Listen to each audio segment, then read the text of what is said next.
This is a special report of the Ohio Ram Show. So I finished last night in 14:20 and then showered, ate some food, went promptly to sleep, and now it's 0600. Today's Brevet starts at 0700, and I have to get out of bed. But like, it's comfy here, and I have a hoodie, and this route has 3,000 feet of climb, which is more than yesterday, even though it's 100 kilometers shorter. And I know that's a tiny number, and anywhere else in the world, I wouldn't even be asking or thinking about that. But I'm in Florida. Oh, and I forgot to mention, it's gonna be 28 degrees at the ride start. 28 degrees in Florida. Well, I guess I better drink this coffee and get out of bed.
As a note to the editor, it is 6 a.m. in Florida and 40 degrees, and we are under a wind chill advisory, and I am going back to bed. I'm here with Susan Grider. Is that how I say your name? Yep. Oh, yeah. She and another person did the pre-ride of the routes. Is that correct? Yes, Scott Manning. What is doing a pre-ride about? So in a pre-ride, you have a rough draft of the cue sheet, and you have to go and check all the roads to make sure they're safe, if there's any construction, if there's any errors in the cue sheet, which there was some misnamed roads, and then when you come back, you decide on the actual course itself, you update it, and then with the RBA, and then it goes out to the riders. Does that mean you had to ride even further than I had to ride in these last 2 days? And it was a long day. You are a rock star. We need young people. We need women riders. I love my friends, but they always say that they're middle-aged men in tights, and they are. So it's great when we see the 20 and the 30-year-olds, especially more women, because we're pretty outnumbered. I'm here at the Sunoco in Howey in the Hills, Florida, where this is the second control for today's 200-kilometer Brevet. When we started this morning, it was 28 degrees, I think, and when we rolled through here, this wasn't a control then, but we were allowed to roll right through. It was also a lot quieter here then, but it was so cold that some people went inside and drank coffee to warm up for a while. I did not do that. I pressed on and made it all the way to the first control, which was at the end point, the halfway point. And now I'm back here, and my official time when the woman in there signed my Brevet card was 2:37. So we're 21 miles from the finish, I think.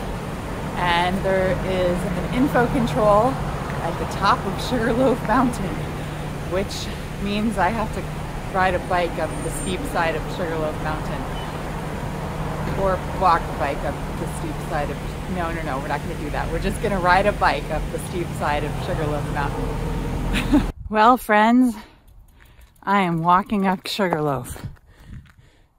That is where I came from. I'm here at the top of Sugarloaf Mountain at the info control. There's a house here where they have things set up. to offer free water for cyclists. And they accept donations that are for the Hope Warriors, which I think is a wounded veteran association. This is pretty awesome. I'm gonna donate and I'm gonna have a sip of water, and they're pretty awesome. So thanks for having a water stop here at the top of a mountain. Well, I did it. I finished the Brevet. I got my Brevet card signed. It's all done right here. For the time on the back, 9 hours and 38 minutes, which is, I think, exactly the time my very first Brevet, my very first 200 ever was. This is different because this was incredibly hilly today, and this was back to back after a 300. So I'm proud to say that I have now completed the first two of an SR series to be able to qualify for Paris-Brest-Paris. The 200 and the 300 I've just done this weekend. I have a 400 and a 600 left. Yeah, that feels like probably a third of the work. So I'd say I'm a third of the way to qualifying for Paris-Brest-Paris. And I will keep you all posted for the finishing things when I decide to schedule my 400 and my 600 and eventually in Paris. I'm here with John Schlitter. John, you did the Brevet series today and yesterday, and you did it on a pretty unique bike. Can you tell us about the bike that you used? Yeah, I'm a recumbent rider, so okay. I did it on one of my designs, the Schlitter Freestyle. That's awesome. You said earlier when I was talking to you that you have registered for Paris-Brest-Paris already. Yes. How did you get qualified to register for Paris-Brest-Paris already? I did 1,000K last fall. In Florida, we had 1,000K here. And the people who did Grand Brevets of 1,200 or 1,000K Right. or longer, Yeah, if you have 1,000 or 1,200 in the year preceding the year of PVP, you can enter earlier. Yep.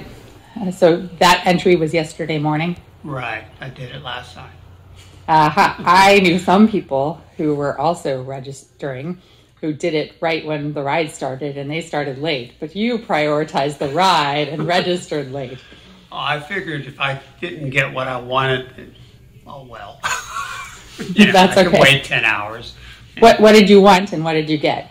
Well, I'm trying to go, I've done it before once, back in 2011, and we used up the whole time for the fun of it. And this time I want to go fast. So I put myself in the first wave. You're in Wave A. 80, yeah. All right, and that starts at 4 o'clock p.m. Yeah. Mm-hmm. That's awesome. Yeah. You typically ride very quickly. You did today's 200K in What was it, 8:05? 8:05. Yeah. Do you know how fast you did yesterday's 300K? I think we were 11:20 11:20. or 15, something like that. Do you know what the fastest times you've had for those events are? Oh gosh, I've done 200Ks under 6 hours. I've done 300Ks under 10 hours. So I've got some pretty fast ones out there. I know you also do ultracycling. Do you have any thoughts on the crossover between randonneuring and ultracycling? I used randonneuring to get ready for ultracycling. That's how you get ready for RAM and other events? Yeah. As a matter of fact, back in 2005, I was asked to do a 4-man RAM as part of a team because the team was using our bikes, my company's bikes, and I kept saying, no, I can't race across America with you guys. And they kept saying, yeah, you can. I go, and they came out here to Florida, one of the guys, and rode the race across Florida with me, and I raced it and I won it. And the guy that came out, Phil, said, "Why don't you race Ram with us?" I said, "There's no way I can sit there and pace line with you guys, 4 guys across America." He goes, "No, you dummy, it's a relay." I go, "What do you mean it's a relay?" He said, "Well, 2 of you, say you and I, will be a team. We race 4 hours, rotating back and forth 20 minutes, for 4 hours, and then we go down for 4 hours. And then the other 2 guys are out there pounding away for 4 hours doing the same thing." I said, "Oh, I could do that." So I was the alternate, but by the time I got to California, they made me a starter. So we did it in 2005, ran, and we still have the record for a 4-man recumbent. We took 3rd place that year overall in 4-man. That's awesome. Did you do rounduneering before you did your 2008 Ram? Yeah, that's then after 2005, I started rounduneering, and we were doing a 200K, and we got off course, and the guys I was riding said, "We'll just loop around and pick it up." So we ended up having it was a 300K. So I ended up doing my first 200-mile ride because we added on extra miles, and I got dropped from those guys, and I was going, "God damn it, I just rode 4-man Ram. I can do this. I can keep up with these guys." So I dug deep, I caught back up to them, and then everything was fine after that. So. That's awesome. Well, thank you very much for chatting with us. All right. Say hi to Lee. Lee will hear all of this. You can say whatever secret. He will edit out all the bits. So if you want to tell Lee anything, you can even tell him now. Hi. Keep up the good work. Awesome. Hi, this is Kelley Wegeng reporting for the Ohio Ram Show. This is Gregory Zuber, thanking you for watching and sharing.